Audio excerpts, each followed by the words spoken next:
Asim. Imam Hafaz dari Asim bacanya begini. Ini yang kita pelajari pelajaran riwayat Hafaz an Asim. Ada juga yakzibun, tulisan di surat Al-Fatihah itu halaman kedua kalau nggak salah. Tulisannya yakzibun, tapi dibaca di riwayat yang lain yukadzibun. Yakzibun dibaca yukadzibun. Pertanyaannya kan muncul tuh, apakah ini merubah arti atau tidak? Gitu kan? Kalau sudah merubah harokat, itu pasti sudah merubah arti. Tapi dalam hal ini tidak merubah arti. Mengapa? Karena sudah ada metodenya tersendiri, udah ada dasarnya. Dasarnya tadi belajar riwayat. Nah, makanya kalau kita pernah baca-baca baik di buku secara langsung atau biasanya ada Pak sosmed itu di grup-grup WA ada aja kadang ada orang yang mengirim riwayat-riwayat Hafaz an Asim itu di Instagram tuh. Di Instagram, di Telegram banyak sekali. Makanya handphone ini tergantung penggunaannya Pak ya. Kalau penggunaannya untuk kemaslahatan, insya Allah menjadi maslahat. Ya. Kalau penggunaannya untuk nauzubillah, ya sudah. Biasanya juga umurnya nggak panjang, kadang hilang, kadang rusak, ngeblank gitu ya. Ada aja. Jadi riwayat-riwayat ini banyak Pak ya. Yang kita pelajari riwayat Hafaz an Asim. Kita tidak bisa menambah pelajaran riwayat Imam Qalun, riwayat ini, riwayat itu. Satu aja kita belum tuntas ya. Nanti ada lagi dari riwayat Hafaz an Asim yang sudah pernah kita sampaikan, kita pelajari, ada Gharib Mushkilat. Gharib Mushkilat ini bacaan-bacaan yang aneh yang kayak kemarin tuh.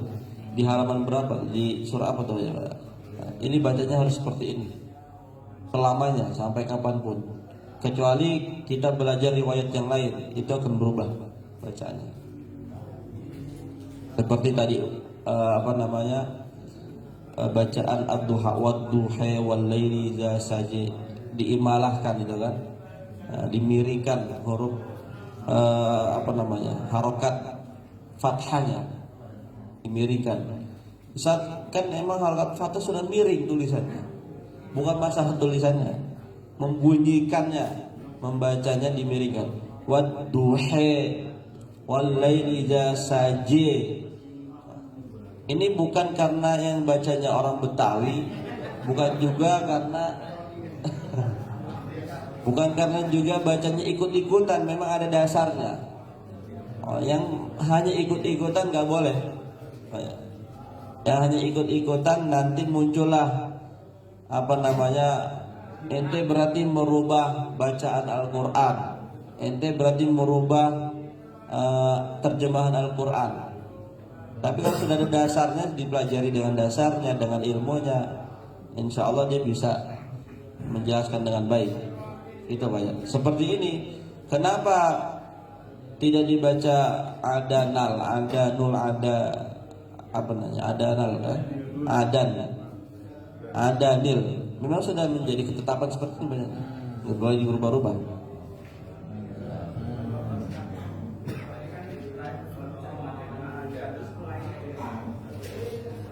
Nah itu karena ayatnya pendek, memulainya juga jadi bingung. Dari apa lagi Pak? Artinya lagi. Nah, kalau ayatnya panjang, biasanya ada huruf yang diawali seperti fa atau alif, itu pas untuk mengulangnya. Kalau umpamanya berarti wa annahu ahlaka ada.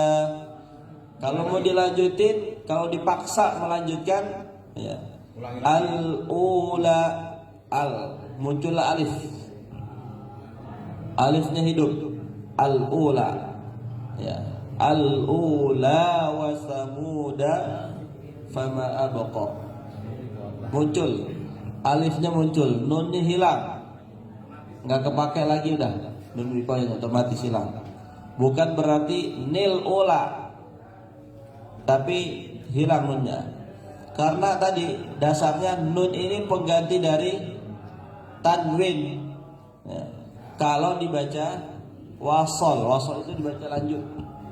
Kalau dibaca wakof, nunnya nggak ada, hilang, kembali ke asal tulisannya semula. Ya. Makanya tadi saya sampaikan untuk mengenal kapan wikoyah, nun wikoyah ini ada atau tidaknya, cirinya pertama, kenali setiap tanwin bertemu huruf alif lam, pasti muncul ada tulisannya.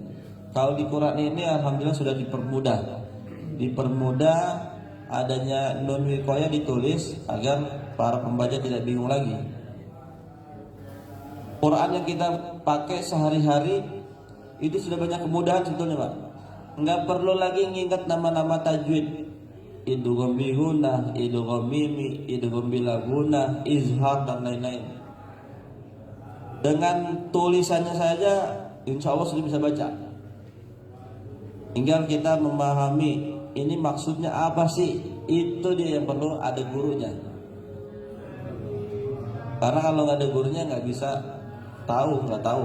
Nah, contohnya ada di mana tadi?